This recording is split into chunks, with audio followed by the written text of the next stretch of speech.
Hello friends, this is our third chapter of accountancy of 11th standard Introduction to Goods and Service Tax. Before heading to the chapter, we should know exactly what this term tax means. What does this term tax means? इस tax का मतलब क्या होता है? जब आप कोई भी काम करते हो आपको गवर्नमेंट का टैक्स पे करना होता है। हम अकाउंट्स के स्टूडेंट्स, हम लोग कॉमर्स के स्टूडेंट्स हैं। हमारे पास बहुत बार ये टर्म आने वाला है, tax paid, tax refund received. But what does this term exactly tax means? Tax एक वो अमाउंट होता है जो आप गवर्नमेंट को पे करते हो। Tax is an amount which is paid by the citizens of any country to the government of that country.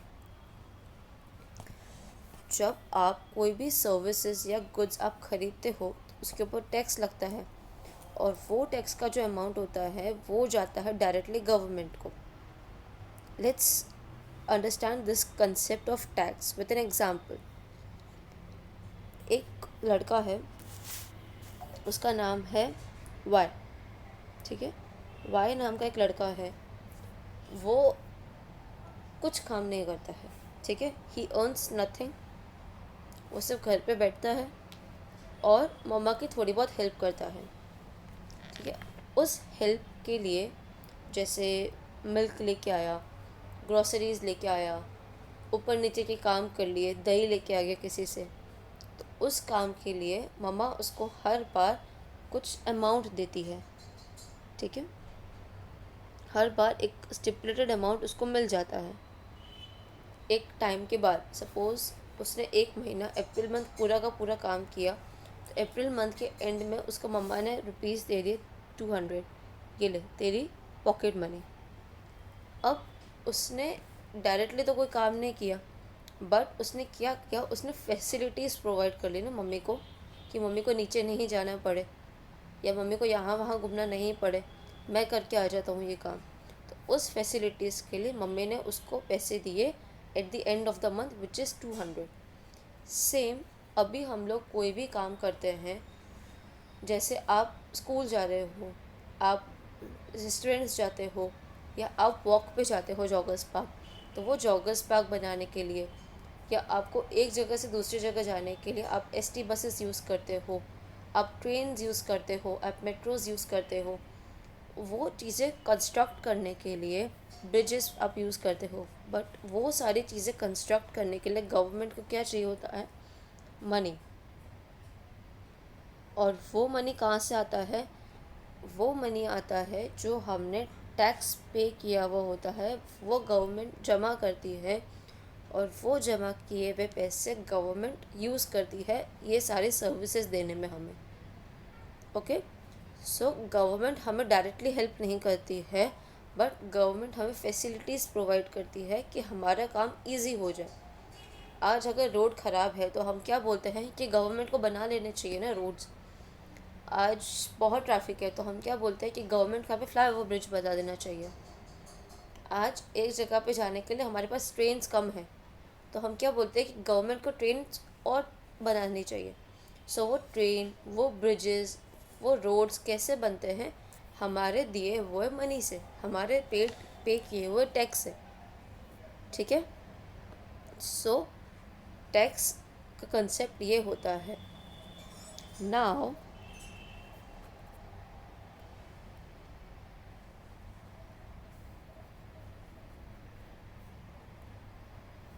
let's go to the chapter which is goods and service tax.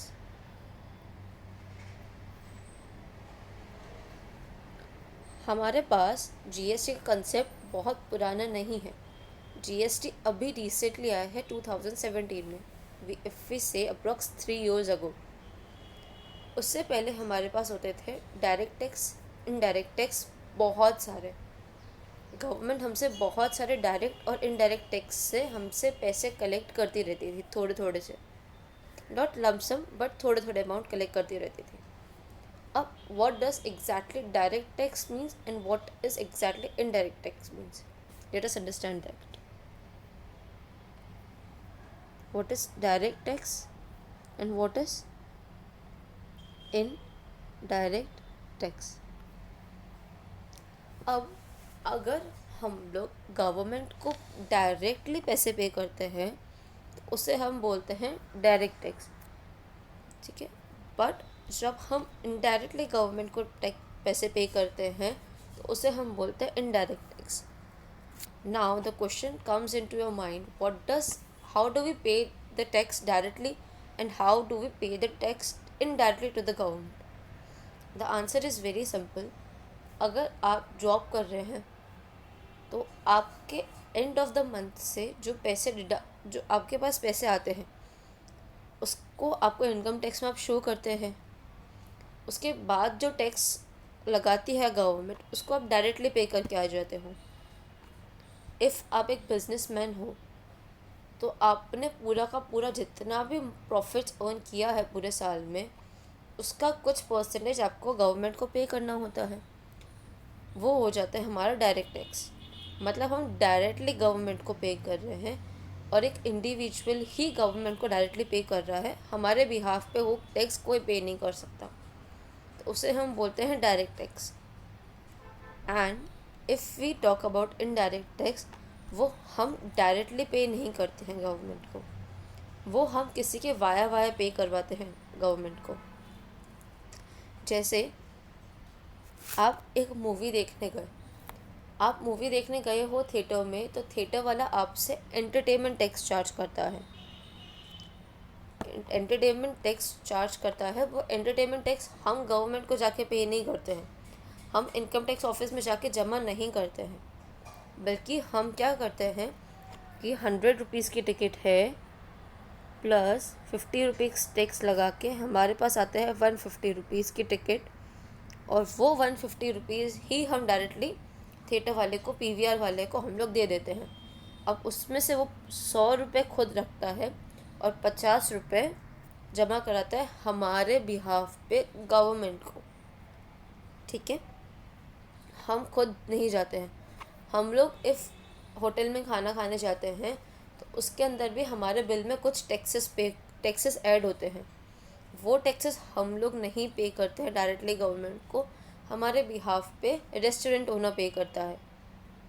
हम लोग जब भी clothes ख़रीदने जाते हैं उसमें हमारे में लास्ट में बिल में अमाउंट ऐड होता है टैक्स का, वो हम गवर्नमेंट को डायरेक्टली पे नहीं करते हैं, हमारे बिहाफ पे कौन पे करता है? जो शॉप ओनर, जो शॉप है। जैसे हम लोग ने मैक्स में से परचेज़ किया टी शर्ट्स, हमने ज़ारा में से क्लोथ्स बाय किए, तो ज़ारा वाला पे करेगा गवर्नमेंट को या मैक्स वाला पे करेगा जाके गवर्नमेंट को। So those taxes are known as indirect taxes, जो हम पे नहीं करते गवर्नमेंट को, जो हमारे बिहाफ पे होते हैं गवर्नमेंट को। So this was all the concept of direct tax and indirect tax. But ये सारे टैक्सेस बहुत ज़्यादा हो गए थे। जैसे आप देख सकते हैं इस लिस्ट में सेंट्रल सेल्स टैक्स है, फिर आ जाता है हमारा एक्साइज ड्यूटी आ जाती है, कस्टम ड्यूटी आ जाती है, सर्विस टैक्स आ जाता है, value added tax which is known as VAT, purchase tax, sales tax, entertainment tax. ये सारी चीज़ें बहुत आ गई थी और बहुत ज़्यादा लोगों को रिकॉर्ड रखने में प्रॉब्लम हो रही थी, और गवर्नमेंट को भी हर चीज़ पे रिकॉर्ड रखने में प्रॉब्लम हो रही थी। इंडिया वन बेसिक थिंग जब आती है इनडायरेक्ट टैक्स के बाद, वो होता है easy to collect. Indirect tax बहुत ही ईजी हो जाता है गवर्नमेंट को कलेक्ट करने में, बट जो डायरेक्ट टैक्स होता है वो बहुत ही डिफ़िकल्ट हो जाता है गवर्नमेंट को कलेक्ट करने में। क्यों? क्योंकि आप इनडायरेक्ट टैक्स जब आता है तब तो आप डायरेक्टली दे के आ जाते हो शॉपकीपर को या रेस्टोरेंट ओनर को, तो गवर्नमेंट को भागना नहीं पड़ता आपके आगे पीछे कि भाई टैक्स दो, टैक्स पे करो, नहीं, वो तो अपने आप पे हो जाता है। But when it comes to direct tax, जो आप इनकम टैक्स पे करते हो उसके लिए आपको गवर्नमेंट को हर बार आपको रिमाइंड कराना होता है, हर बार डेट्स देनी होती है, आईटीआर फाइल करो, आईटीआर फाइल करो, बट आप तो फाइल करते ही नहीं हैं, हम तो, या बहुत लेट फाइल करते हैं हम। सो इन सब चीज़ों को हटा के गवर्नमेंट लेके आ गया एक जीएसटी।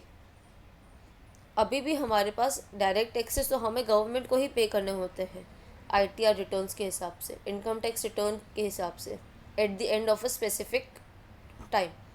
बट जो हमारे इनडायरेक्ट टैक्सेस हैं उन सब को हटा के आ गया हमारे पास जीएसटी। क्यों किया गवर्नमेंट ने ऐसा? क्योंकि गवर्नमेंट को हर चीज़ के लिए अलग अलग रिकॉर्ड्स रखने पड़ते थे कि ठीक है, आज कस्टम ड्यूटी कितनी आई, आज एक्साइज ड्यूटी के हिसाब से कितना मिला, आज परचेज टैक्स के हिसाब से कितना मिला, आज एंटरटेनमेंट टैक्स के हिसाब से कितना मिला। वो चीज़ों को हटा के गवर्नमेंट ने लगा दिया डायरेक्टली जीएसटी।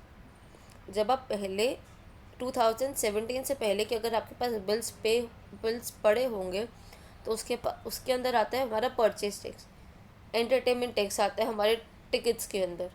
बट उसके 2017 के बाद सब ने एक फ्लैट लिखते हैं जीएसटी, और उनके सबके हमने रेट्स अलग अलग डिवाइड कर दिए। Now let's go deeper into GST, what exactly GST is.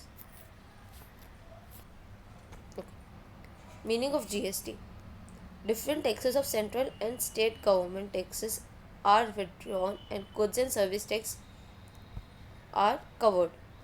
This tax is known as GST, which is goods and service tax. अब गवर्नमेंट को अलग अलग चीज़ों से टैक्सेस नहीं निकालने पड़ते थे। जैसे उन्होंने एंटरटेनमेंट टैक्स हमारे पास वसूला, परचेज टैक्स हमारे से वसूला, सेंट्रल सेल्स टैक्स हमारे से कलेक्ट किया, नहीं। अब वो सीधा जीएसटी लगाता है और एक फ्लैट रेट्स डिसाइड कर दिए हैं कि इतना हमें पे करना है, जिसमें से कुछ परसेंटेज जाएगा गवर्नमेंट को, सेंट्रल गवर्नमेंट को डायरेक्टली, और कुछ परसेंटेज जाएगा स्टेट गवर्नमेंट को। Now let's see the different taxes: central goods and service tax, state goods and service tax, union territory goods and service tax, integrated goods and service tax and goods and service tax compensation act. अब जब हम बात करते हैं central goods and service tax act, तो आपने bill में देखा होगा कि आपके पास दो डिवाइड हो जाते हैं, CGST एंड SGST। तो जो CGST का अमाउंट होता है वो डायरेक्टली जाता है सेंट्रल गवर्नमेंट को। ये जो CGST का अमाउंट जो भी कलेक्ट होता है वो सेंट्रल गवर्नमेंट को डायरेक्टली जाता है। If we come to SGST, तो उसके पास जितना भी अमाउंट कलेक्ट होता है वो स्टेट गवर्नमेंट यूज़ करती है हमारे वेलफेयर के लिए directly. When it comes to UTGST, तो वो यूनियन टेरिटरीज़ है, वो यूज़ करती है। जैसे अंडमान निकोबार आइलैंड्स है, ठीक है, that is a union territories. तो वहाँ पे जो भी अमाउंट आता है वो आएगा UTGST एंड CGST। मतलब कुछ अमाउंट जाएगा उनका खुद के लिए, यूनियन टेरिटरीज़ के लिए, और कुछ अमाउंट चला जाएगा उनका सेंट्रल गवर्नमेंट को। फिर आता है integrated goods and service tax. Integrated goods and service tax picture में तब आता है जब आप एक स्टेट से दूसरे स्टेट में